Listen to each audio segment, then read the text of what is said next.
राधे राधे साथियों। सोमवती अमावस्या के दिन भगवान शिव की उपासना की जाती है। ऐसा कहा जाता है कि सोमवती अमावस्या के दिन व्रत रखना चाहिए। जो भी इस अमावस्या के दिन व्रत रखता है उनकी सभी मनोकामनाएं पूर्ण होती हैं, साथ ही अखंड सौभाग्य की प्राप्ति होती है। इस दिन सोमवती अमावस्या की कथा का पाठ भी अवश्य करना चाहिए। अब हम आपको सोमवती अमावस्या की कथा सुनाते हैं। सोमवती अमावस्या की कथा के अनुसार एक गरीब ब्राह्मण परिवार था। उस परिवार में एक पति पत्नी के अलावा उनकी एक पुत्री थी।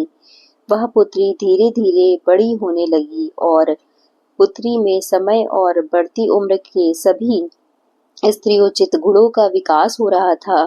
वह लड़की सुंदर, संस्कारवान एवं गुणवान थी, किंतु गरीब होने के कारण उसका विवाह नहीं हो पा रहा था।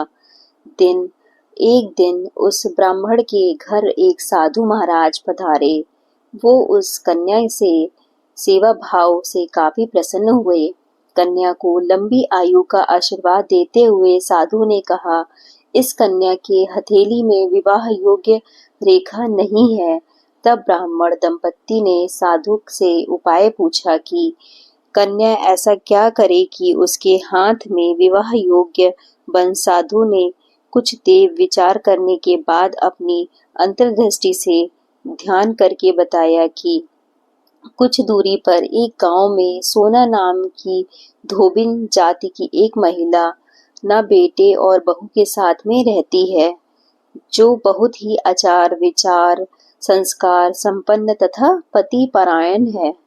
यह कन्या उसकी सेवा करे और वह महिला इसकी शादी में अपने मांग का सिंदूर लगा दे।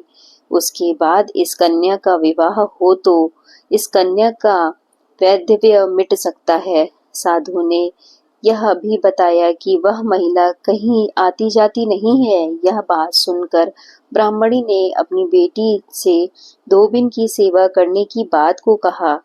अगले दिन कन्या प्रातः काल ही उठकर सोना धोबिन के घर जाकर साफ सफाई और अन्य सारे कार्य करके अपने घर वापस आ जाती।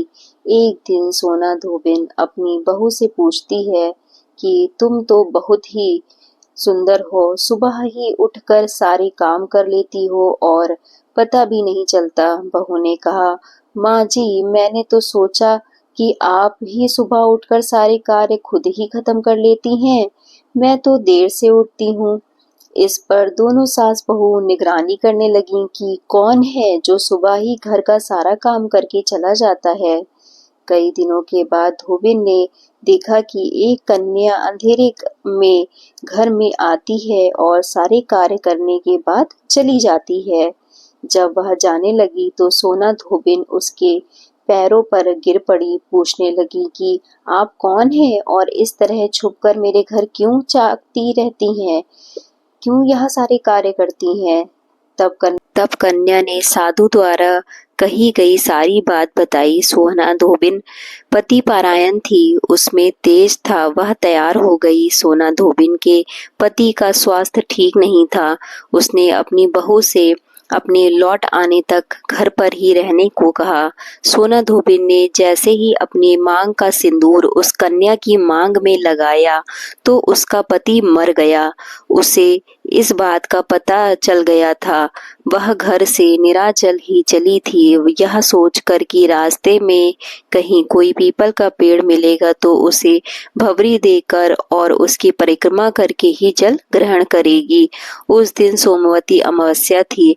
ब्राह्मण के घर मिले पुए पकवान की जगह उसने ईंट के टुकड़ों के से 108 बार भवरी देकर 108 बार पीपल के पेड़ की परिक्रमा की और उसके बाद जल ग्रहण किया। ऐसा करते ही उसके पति के मुर्दा शरीर में वापस जान आ गई। धोबिन का पति फिर से जीवित हो गया।